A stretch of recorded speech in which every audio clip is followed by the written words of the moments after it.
mic నీ చేతిలో ఉంటే హలో ఫస్ట్ ఆఫ్ ఆల్ మీ అందరికీ థ్యాంక్ యూ సో మచ్ సినిమాని ప్రమోట్ చేయడానికి వచ్చిన మీ అందరికీ థ్యాంక్ యూ అండ్ ఇక్కడ ఉన్న entire team all the very best ప్రేమ కథ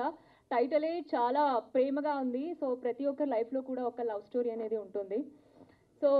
ఒక్కొక్కలాగా వెళ్తుంది అన్నమాట సో జస్ట్ నౌ నేను ట్రైలర్ చూశాను అద్భుతంగా ఉంది నా రియల్ లైఫ్లో నేను సినిమా చూడాలి అంటే లవ్ స్టోరీనే నేను ఎక్కువ చూస్తాను నాకు కొంచెం యాక్షన్ అట్లా అంతగా నచ్చదు ఎస్పెషల్లీ లవ్ స్టోరీ అయితే నాకు చాలా చాలా ఇష్టం అనమాట అండ్ ఆఫ్టర్ బిగ్ బాస్ థియేటర్లకు వెళ్ళి సినిమా ఏది చూడలేదు this is the first movie రేపు మేము అందరూ కలిసి సినిమా చూడడానికి వెళ్తున్నాం అనమాట సో అద్భుతంగా ఉంది అండ్ కిషోర్ గారు ఆల్ ది వెరీ బెస్ట్ అండి చాలా బాగా చేశారు అండ్ నేను కూడా కర్ణాటక అమ్మాయిని సో తెలుగు వాళ్ళు మంచిగా మాకు సపోర్ట్ చేస్తారు 100% మీకు కూడా సపోర్ట్ చేస్తారు అండ్ హీరోయిన్ దియా గారు రాలేదు బట్ చాలా క్యూట్గా ఉన్నారు ఇద్దరు పేరు చూసేటప్పుడు అయితే అద్భుతంగా ఉంది సో కొత్త వాళ్ళకి కూడా అంతే మీరు థియేటర్కి వచ్చి సినిమా చూస్తే చాలా మంచిగా అనిపిస్తుంది ప్లీజ్ డూ సపోర్ట్ అండి